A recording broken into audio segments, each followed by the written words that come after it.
नमस्कार दोस्तों, class with DK में आपका स्वागत है। दोस्तों, द्विघात समीकरण के हम पिछले वीडियो में सीख रहे थे गुणनखंड विधि से मूल ज्ञात करना। तो आज भी हम वही सीखेंगे। इसके लिए हमने यहाँ पर 3 प्रश्न लिए हैं और तीनों को हम हल करके देखेंगे कि मूल कैसे ज्ञात करते हैं। तो आइए दोस्तों, पहला सवाल देखते हैं। पहला सवाल है x² - 3x - 10 = 0। दोस्तों, हमने जो यहाँ पर सवाल लिया है, इस सवाल में आप देख सकते हैं कि यहाँ पर x का गुणांक कुछ नहीं है, तो इसका मतलब यहाँ पर 1 है। जबकि इसमें देख रहे हैं कि x² का गुणांक 3 है, जबकि यहाँ x² का गुणांक 2 है। यहाँ पर 2 तरह से पूछेगा और चिन्ह में भी 2 तरह से रहेगा। जैसे एक हो सकता है यहाँ पर माइनस हो और एक हो सकता है कि यहाँ पर प्लस हो। तो करना क्या होगा, जब यहाँ पर माइनस हो और यहाँ पर संख्या न हो तो आप डायरेक्ट, हमने आपको बताया था पिछले वीडियो में कि यह जो संख्या है, ये संख्या गुणा करने पर आना चाहिए,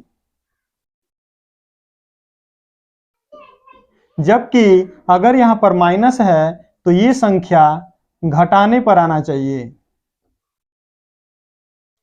और इसके लिए हमको 2 संख्या ऐसा लेना है कि उन दोनों संख्याओं को जब हम गुणा करें तो 10 आ जाए, जबकि उन्हीं दोनों संख्याओं को हम घटाएं तो 3 आ जाए। तो दोस्तों, अगर हमको संख्या नहीं पता चलती है तो हम देख सकते हैं 10 का फैक्टर यानी गुणनखंड करके, तो हम देखेंगे कि ये 1, 2 और 5 और 10, इनके पहाड़ा में 10 आएगा। तो हम इनमें से 2 संख्याओं को चुन सकते हैं कि ऐसी कौन 2 संख्याएं होंगी जिनको गुणा करने पर 10 आ जाए और जबकि घटाने पर 3 आ जाए। दोस्तों, तो हम देखेंगे कि 1 का पहाड़ा 10 बार पढ़ने पर भी 10 हो जाएगा, लेकिन 10 में से 1 को घटाएंगे तो 3 नहीं आएगा।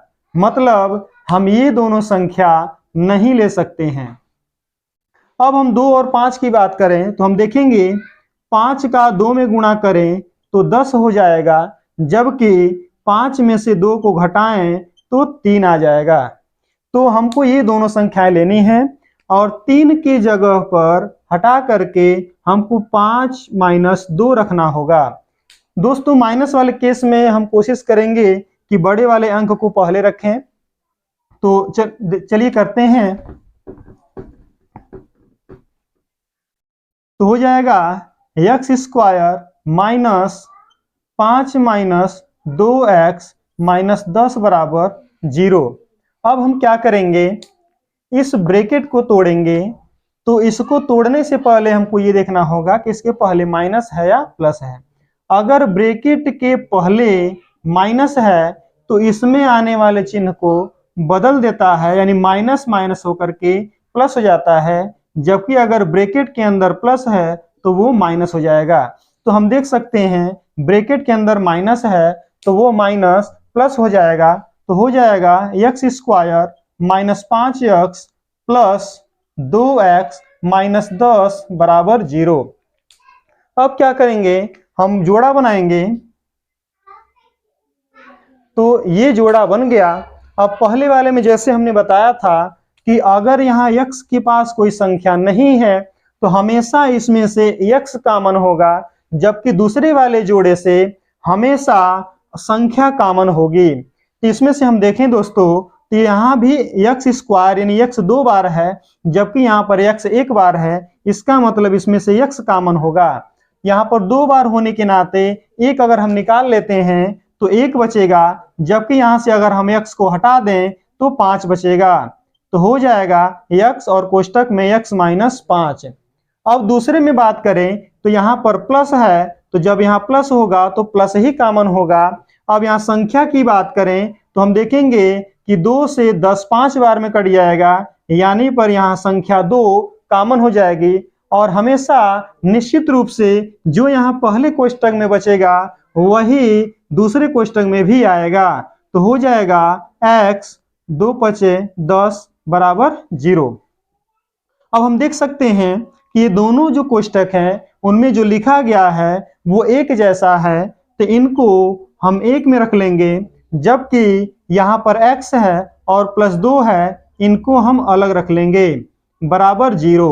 इसके बाद हम लिखेंगे कि यदि x माइनस 5 बराबर 0 तो -5 को जब हम इधर ट्रांसफर करेंगे तो प्लस हो जाएगा, यानी x का मान आ जाएगा +5। यहां देखें तो लिखें कि यदि x + 2 बराबर 0 तो इस बार हमको +2 को ट्रांसफर करना होगा, तो +2 को ट्रांसफर करने पर -2 हो जाएगा, तो x बराबर मिलेगा -2। इस प्रकार से 5 और -2 इस द्विघात समीकरण के दो मूल हो गए। दूसरे प्रश्न की बात करें तो दूसरे प्रश्न में हम देख सकते हैं कि x² का गुणांक 3 है जबकि अंतिम अंक 4 है। जब भी x² के पास कोई अंक रहे तो हम पहले और आखिरी अंक में गुणा करेंगे। तो हम देख सकते हैं 3 चौका 12। अब यहाँ पर हम 12 को इमेजिन करेंगे, लिखना नहीं है, 12 को इमेजिन करना है। 12 अब हमको दो संख्याएं ऐसी लेनी है कि गुणा करने पर 12 आ जाए जबकि जोड़ने पर 8 आ जाए। तो हम देख पाएंगे कि 6 का 2 में गुणा करें तो 12 हो जाएगा, जबकि 6 में 2 जोड़ें तो 8 हो जाएगा। तो 8 को हटा करके हमको 6 + 2 लिखना होगा। तो लिखते हैं 3x² - 6 + 2x + 4 बराबर 0। अब ब्रैकेट को तोड़ेंगे कि माइनस इस प्लस को माइनस कर देगा, 3x² - 6x - 2x + 4 बराबर 0। अब हमको जोड़ा बनाना होगा। तो पहले में जैसे हमने कहा था कि अगर इसके पास कोई अंक नहीं है तो हमेशा x कॉमन होगा, जबकि यहाँ पर x के साथ साथ अंक भी कॉमन हो सकता है। तो यहाँ पर कॉमन होगा 3x, यहाँ पर बचेगा x, 3 दूना 6, तो ब्रैकेट में हो गया x - 2। यहाँ पर हमेशा अंक कॉमन होगा। अगर पहले यहाँ पर माइनस है बीच में या दोनों माइनस है तो माइनस को कॉमन लें, तो 2 - 2 कॉमन हो गया। तो जो यहाँ पर बचा है वही यहाँ पर भी बचना चाहिए, यानी x - 2 बराबर 0। अब दोनों ये एक जैसा है, इनको हम एक कोष्टक में लिखेंगे जबकि इन दोनों को हम अलग कोष्टक में लिखेंगे, बराबर 0 कर लेंगे। अब लिखें कि यदि x - 2 बराबर 0 तो -2 को ट्रांसफर करने पर x बराबर 2 हो जाएगा, जबकि 3x - 2 बराबर 0 लेने पर सबसे पहले हम -2 को ट्रांसफर करेंगे तो +2 हो जाएगा। 3 को इधर ट्रांसफर करने पर, जबकि 3x लिखने का मतलब 3 गुणा x है, तो गुणा में रहेगा, इधर जाने पर भाग हो जाएगा, यानी कि हो जाएगा x बराबर 2/3। तो x के दो मूल हो गए, x बराबर 2 और x बराबर 2/3।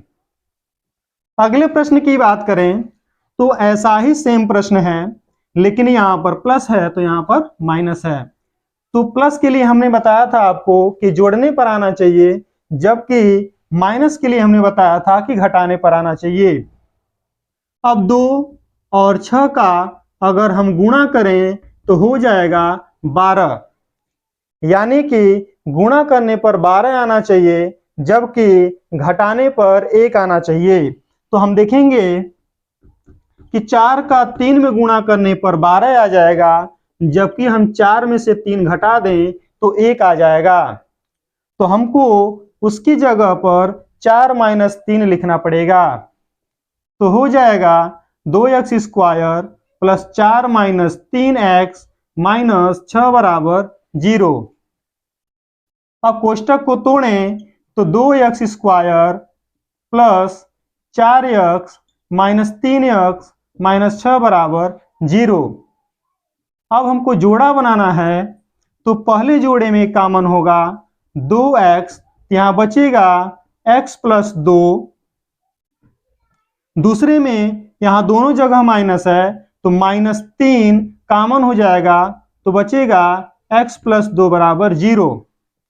दोनों ब्रैकेट में समान है तो उसको हम एक कोष्टक में लिखें, बाकी को हम दूसरे कोष्टक में लिखेंगे। अब यदि x प्लस 2 बराबर 0, प्लस 2 को ट्रांसफर करने पर -2 हो जाएगा, जबकि 2x माइनस 3 बराबर 0, -3 को ट्रांसफर करने पर 3 होगा, जबकि 2 को ट्रांसफर करने पर ये 3/2 हो जाएगा। इस प्रकार से x के दो मूल प्राप्त हो जाएंगे। तो अभी हमने देखा कि किस प्रकार से गुणनखंड विधि द्वारा हम मूल ज्ञात कर सकते हैं।